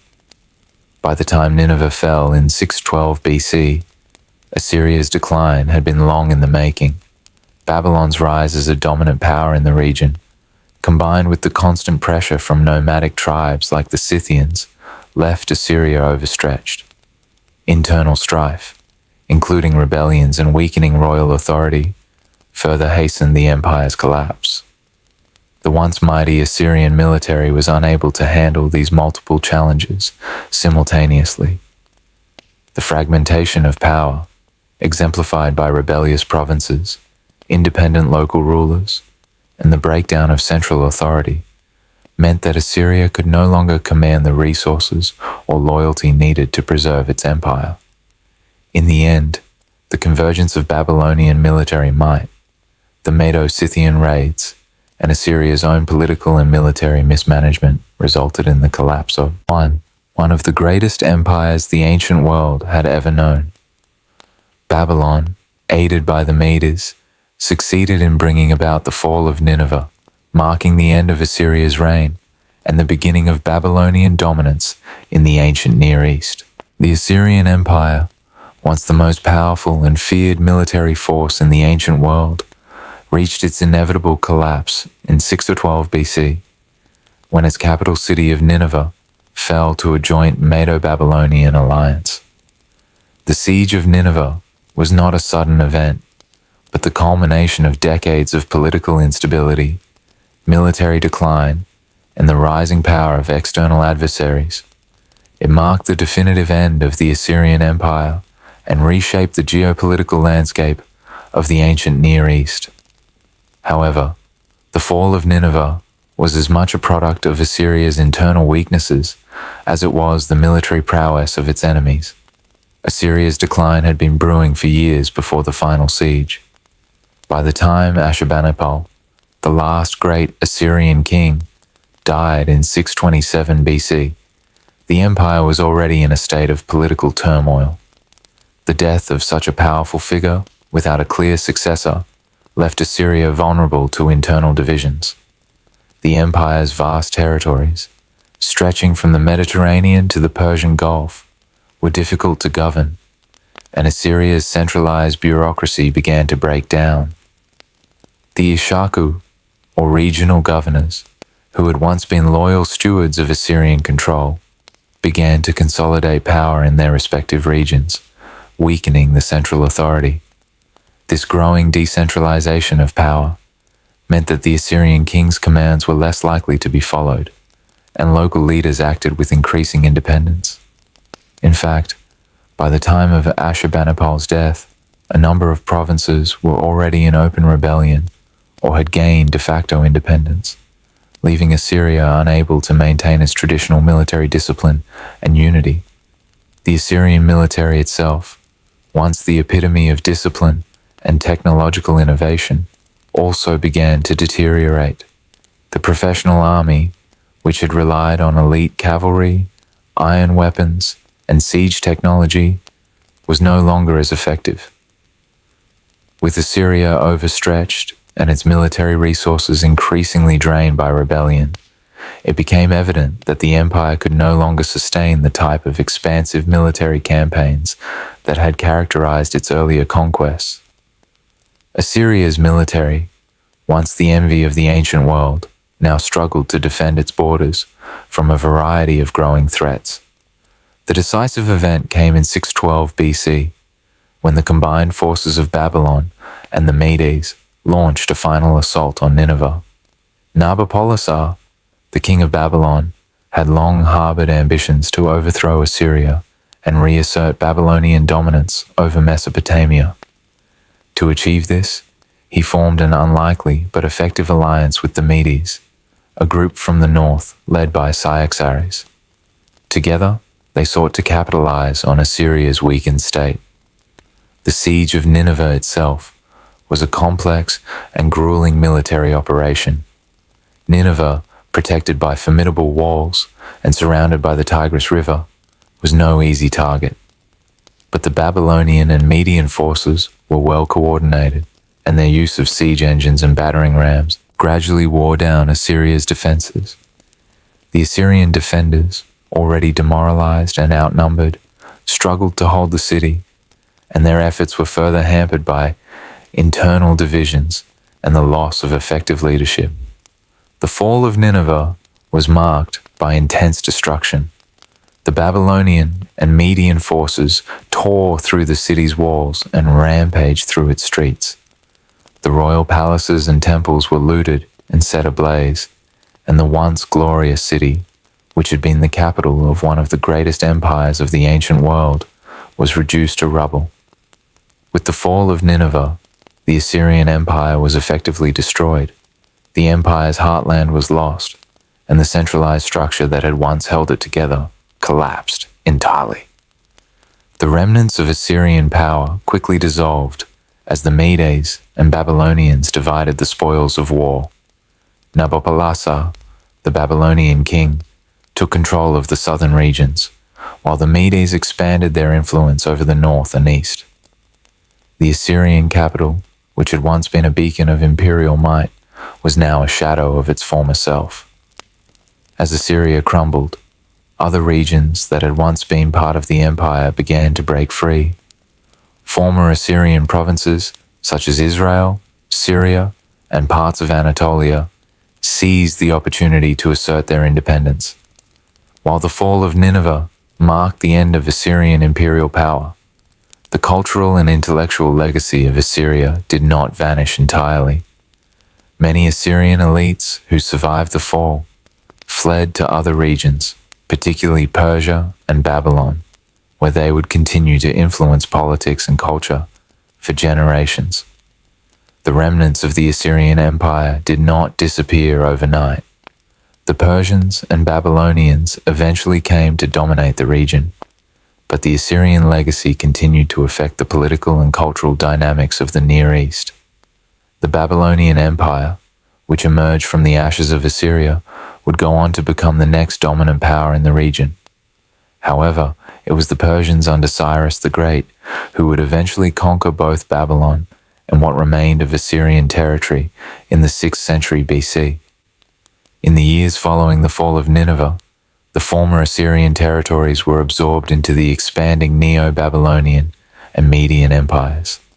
The cultural achievements of the Assyrians, particularly their art, literature, and military innovations, would be carried forward by these new powers, who recognized the strength of Assyria's intellectual and military heritage. While Assyria's political domination was over, its cultural contributions, especially its art, literature, and military innovations, would influence the Babylonians, the Persians, and even the Greeks in the centuries that followed. Assyrian scholarship, especially under Ashurbanipal's royal library, ensured that Assyrian knowledge, particularly of Sumerian and Akkadian texts, would be preserved and passed on to future generations. The Assyrian Empire, at its zenith, was not just an imperial power. It was a cultural and military force that left an indelible mark on the ancient world. While the empire fell in 612 BC, its innovations in military tactics, administrative organization, and cultural expression continued to resonate for centuries. Assyria's fall didn't mean the end of its influence. Instead, it laid the groundwork for future empires such as the Persians, Romans, and even later Greek civilizations. These powers would adapt Assyrian tactics and governance systems, incorporating them into their own structures of power. Yet, just as Assyria influenced the future, it also carried lessons in hubris, overextension, and the dangers of internal fragmentation. Assyria's military innovations were among the most advanced of their time. The Assyrian military had perfected a comprehensive war machine that combined siege warfare, cavalry, engineering, and logistical support to defeat their enemies. Assyria's ability to maintain such an extensive and organized military system allowed it to control one of the largest empires of the ancient world. It is no surprise, then, that Persians, Romans, and even Greeks would adopt these tactics and refine them to expand their own empires. The Assyrians were among the first to master the art of siege warfare. Their siege engines, such as the battering ram and siege towers, were used with extraordinary precision to breach the fortified walls of enemy cities. The Assyrians also pioneered the use of mining to tunnel under walls and collapse them. These innovations gave Assyria a tactical advantage in warfare, allowing them to conquer heavily fortified cities like Babylon, Lachish, and Jerusalem. The Romans and Persians would later adopt these tactics, developing their own siege equipment and methods for dealing with fortified adversaries. The Persians, under Cyrus the Great, incorporated Assyrian-style siege warfare in their conquest of Babylon in 539 BC. Persian forces, just like the Assyrians, used battering rams and siege towers to break through Babylon's formidable walls. In fact, the siege of Babylon was so similar to Assyrian tactics that many historians view it as an evolution of Assyrian methods. Similarly, the Romans, in their conquest of Gaul and their siege of Alesia, used techniques refined from Assyrian and Persian precedents. The Assyrian cavalry was one of the most elite and effective military units of the ancient world. Assyria was among the first to introduce heavily armored cavalry, equipped with iron weapons, and able to perform both shock and reconnaissance roles on the battlefield. Their use of chariots and mounted soldiers gave them incredible mobility, enabling them to outmaneuver and overwhelm their enemies. The Assyrian cavalry's ability to charge through enemy lines and wreak havoc behind enemy fortifications made them a vital component of Assyrian military strategy. Later empires, such as the Persians and Romans, would draw inspiration from Assyria's cavalry. The Persian cavalry, for instance, became a defining feature of the Persian military, using similar tactics to the Assyrians to dominate the battlefield. The Roman cavalry, which played a significant role in Rome's military victories, was also influenced by the Assyrian cavalry model, adapting it to meet the needs of their expansive empire. What truly set the Assyrian military apart was its organizational sophistication. Assyria developed an early logistical infrastructure to support its military campaigns, using supply lines, road networks, and communication systems to keep its forces well equipped and able to move quickly. The Assyrian military also utilized advanced strategies for organizing troops into specialized units, such as archers, spearmen, and cavalry, allowing them to respond to a variety of battlefield scenarios with flexibility. The Persians and Romans both adopted aspects of Assyria's military logistics, using detailed supply chains and rapid troop movements to expand their empires. The Roman legions would ultimately become the standard for military organization, drawing heavily from the Assyrian model of unit specialization and logistical precision. Assyria's political organization was a significant precursor to future empires' systems of centralized control. Assyrian kings ruled with absolute authority, and their empire was carefully administered through a network of provincial governors, often military commanders. Assyria's bureaucratic system was one of the most sophisticated of its time, with extensive record-keeping, taxation systems, and legal structures that allowed the empire to maintain control over vast territories. The Persians, when they established their Achaemenid Empire, built their administrative system on many Assyrian precedents. Under Darius I, the Persians divided their empire into satrapies, or provinces, each ruled by a satrap, much like the Assyrian governors. These satraps were granted significant autonomy, but were still held accountable to the centralized authority of the Persian king. The taxation system, road networks, and postal services created by the Persians closely mirrored Assyrian administrative practices. The Romans, in turn, inherited many of these systems from the Persians, adopting the model of governors, administering provinces, enforcing imperial law, and overseeing tax collection. Roman bureaucracy was heavily influenced by earlier empires, and Assyria's organizational methods played a key role in shaping Rome's ability to manage its expansive territories. While Assyria's military and governance innovations were influential, its cultural legacy had an even longer-lasting impact on subsequent civilizations. Assyrian art, literature, and law provided the intellectual foundations for many later cultures, particularly Babylonian, Persian, and Greek civilizations. Assyrian art was primarily used as a tool of political propaganda, showcasing the king's power, military victories, and divine favor. The famous wall reliefs depicting royal hunts and military campaigns were not just artistic endeavors, but visual declarations of Assyrian supremacy. These reliefs became templates for later empires, particularly the Babylonians, who emulated Assyrian styles in their own palaces and monuments.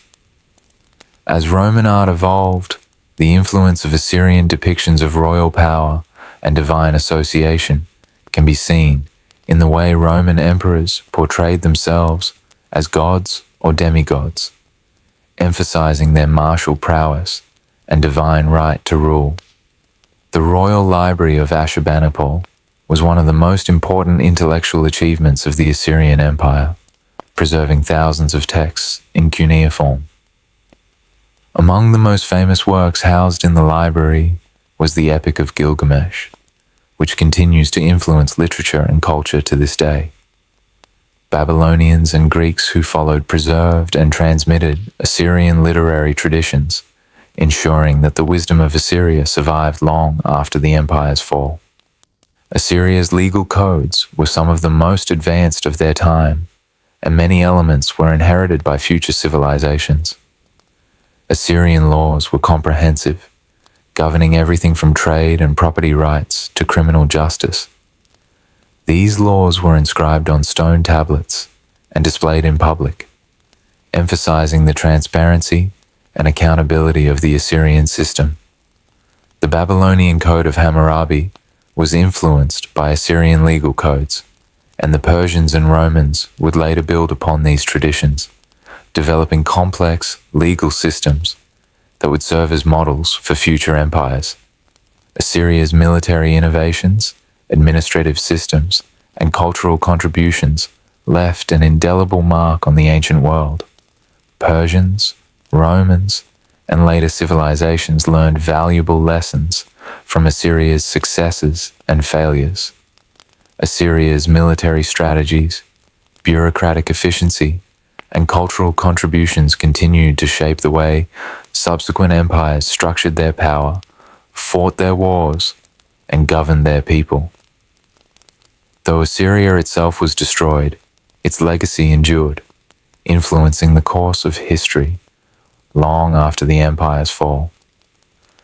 Thank you for watching this story until the end. If you found this one captivating, you're in for a treat with the next one. It's just as fascinating, if not more, than you could ever imagine. Don't miss out. Click on the image on your screen now to dive into the next adventure.